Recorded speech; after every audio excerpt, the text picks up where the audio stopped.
My name is Marcus Jones and I cook. It's what I do. It's what I love. It's pretty much all I've ever wanted to do since I was a little kid. Standing on a stool in my Grandma Elsie's kitchen, stirring grits and breathing in the smell of onions and peppers softening in her cast iron skillet.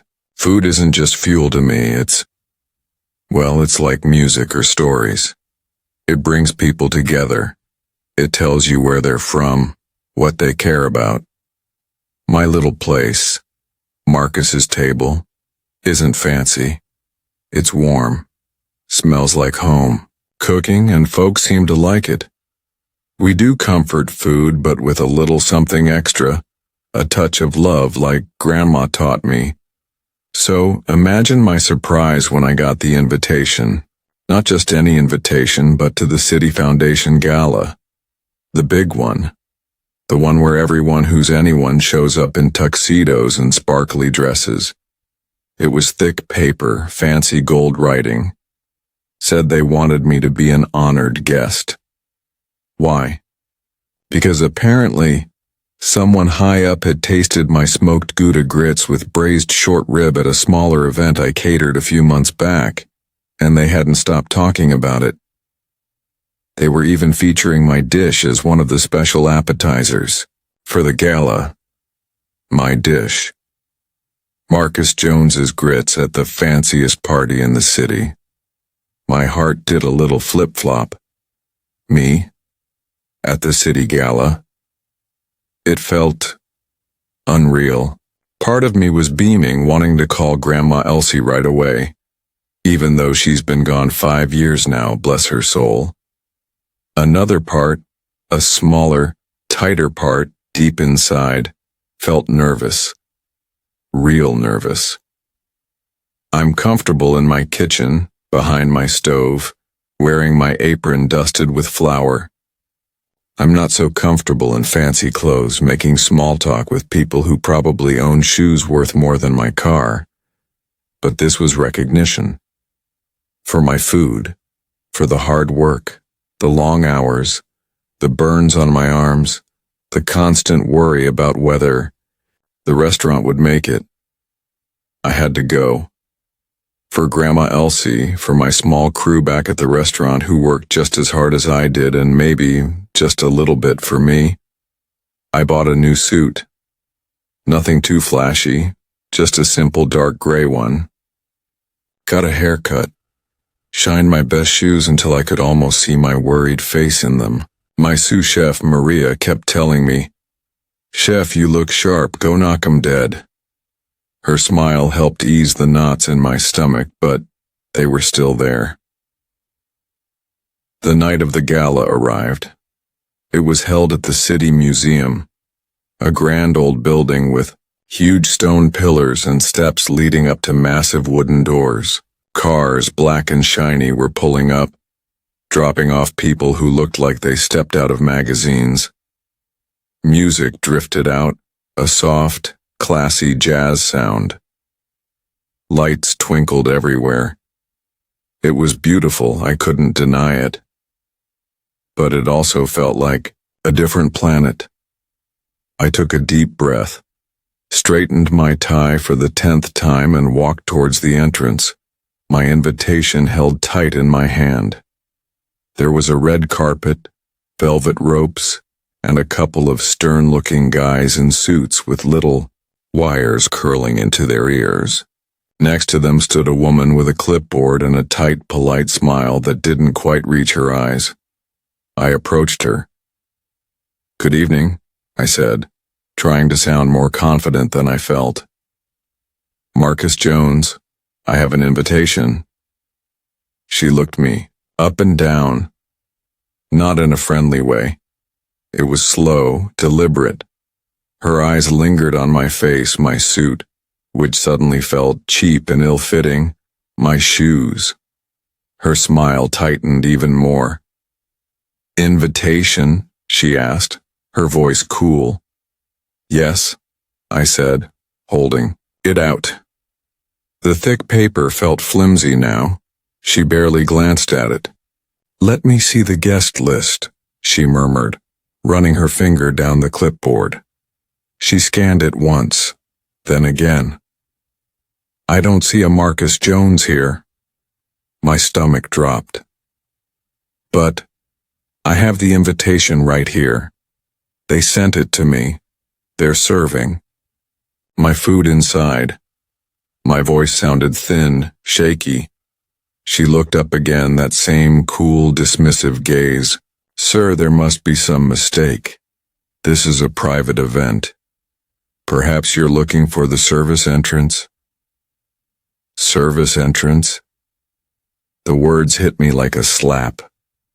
She thought I was staff, not a guest, not the chef whose dish they were supposedly celebrating, but just staff, because I was black, because my suit wasn't Armani. I don't know. All I knew was the sting of it, sharp and hot, spreading through my chest. No, I said, trying to keep my voice steady. I'm an invited guest, Chef Marcus Jones. My dish? The smoked Gouda grits with short rib? She gave a little sigh, like I was wasting her precious time. Sir, if you're not on the list, you're not coming in. There are protocols. Security? She nodded towards one of the stern-looking men. He took a step closer. He wasn't aggressive. Not yet, but his presence was clear. A barrier. Humiliation washed over me. People were walking past, glancing at me, then quickly looking away. They heard. They saw. A black man being questioned, likely turned away, at the entrance of a fancy party. It was a story as old as time, wasn't it? My grandma Elsie had told me stories. My dad had told me stories. I just hadn't expected it tonight, not here, not when I was supposed to be honored. Look, I tried again, desperation creeping into my voice. Could you please just check again? Maybe call someone? The organizers. They know I'm coming. Sir, the woman said, her voice firm now, losing the fake politeness. I have the official list. You are not on it. Please step aside. You're holding up the line. Step aside? Like I was nothing. Like my presence, my invitation, my food inside meant absolutely nothing. The warmth I'd felt thinking about this night turned cold and heavy. I felt small, foolish for even thinking I belonged here. The music and laughter drifting from inside sounded mocking now. I didn't move for a second. My feet felt rooted to the spot.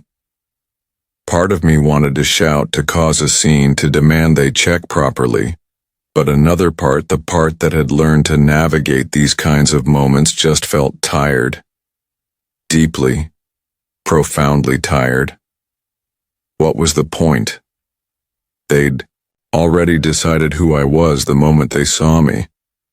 I stepped back from the rope, away from the entrance, feeling the eyes of the security guard on me. I stood there on the pavement, just outside the glow of the entrance lights, the chilly night air seeping into my bones. The fancy cars kept coming. The beautiful people kept walking past, none of them giving me a second glance now that I was out of the way.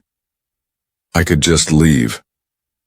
Go back to my restaurant, put on my apron and cook. Be somewhere I belonged. The thought was tempting. Just walk away. Forget this whole embarrassing mess. Forget the fancy gala and their fake honor. But then I thought about my grits. My grandma Elsie's inspiration. My hard work, simmering away in that fancy kitchen inside. Being served to people who had no idea the man who created it was standing out here in the cold. Rejected. A slow burn started deep inside me. Not just anger, but a kind of stubborn pride. No. I wasn't going to just disappear. I didn't know what I was going to do. Maybe just stand there until someone noticed? It felt Pathetic. I pulled out my phone thinking maybe I could call the number on the invitation, but my hands were shaking slightly. Just as I was trying to find the contact info, a side door near the main entrance burst open. A young woman in a headset, looking flustered, rushed out. She scanned the area frantically. Excuse me, she called out, her eyes landing on me. Are you Chef Marcus Jones? I hesitated. Was this another mistake? Another way to be told I didn't belong? Yes, I said cautiously. Her face flooded with relief. Oh, thank goodness. We've been looking for you. The mayor was just asking for you. He insisted. She sounded out of breath. The mayor? I repeated, confused. But they told me I wasn't on the list. I gestured vaguely towards the entrance. The woman's eyes widened slightly as she glanced towards the front, then back at me. A flicker of understanding, maybe embarrassment, crossed her face.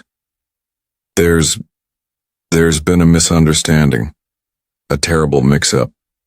Please come with me. Right this way. The mayor is very eager to meet you.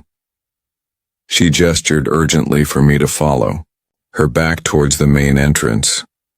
As we approached, the woman with the clipboard saw us coming. Her eyes locked onto me, then onto the flustered aide, and her face went pale. The security guard looked uncertain. My escort didn't mince words. He's with me, she said sharply, pulling back the velvet rope herself. The mayor is waiting. We walked past the clipboard woman. I didn't look at her, but I could feel her eyes on my back.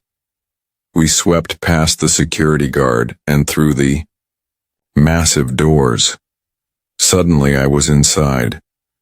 The contrast was jarring. Warmth, golden light, the buzz of hundreds of conversations, the clinking of glasses, the scent of perfume and expensive food. It was overwhelming. People in stunning outfits turned to look as the aide hurried me through the crowd, murmuring apologies as we navigated the tight spaces. I felt incredibly conspicuous, my simple gray suit standing out like a sore thumb. My heart was pounding, a mix of adrenaline, lingering hurt, and sheer confusion. We reached a slightly less crowded area where a group of people were gathered. In the center stood Mayor Thompson, a man I'd only ever seen on TV or in the newspaper. He was older, with white hair and a kind face, but tonight he looked slightly impatient. Ah, there you are, the mayor boomed as he saw us approach, his face breaking into a wide smile. He stepped forward, extending his hand. Chef Marcus Jones, it's a genuine pleasure. I took his hand automatically. It was warm and firm. Mr. Mayor, I managed, my voice still a bit shaky. Please call me Robert, he said warmly.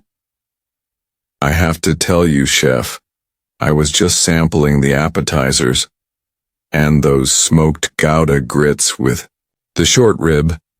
Absolutely magnificent. Truly the best thing I've tasted all year. I told my aide, find me the man who made this.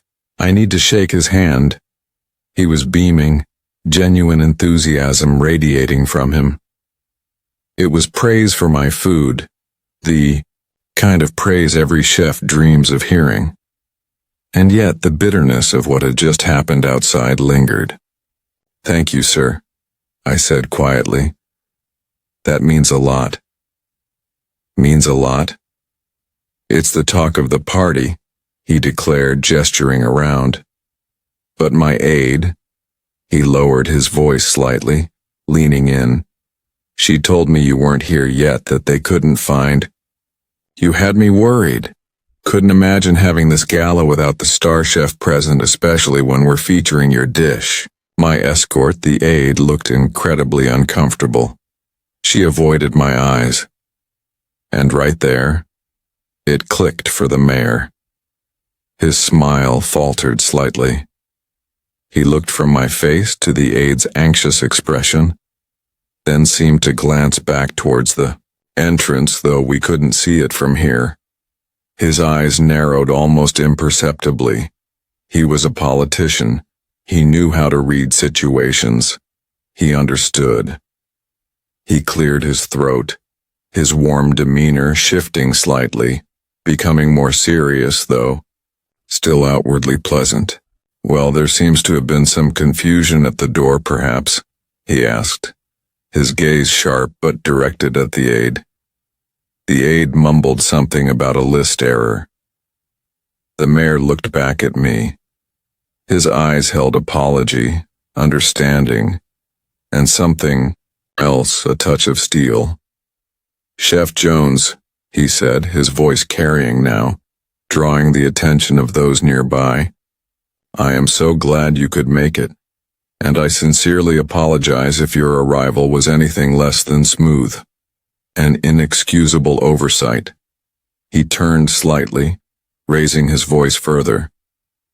"Everyone," he announced to the surrounding guests who were now openly listening, "I want you all to meet Chef Marcus Jones, the culinary genius behind those incredible grits and short ribs you're enjoying tonight.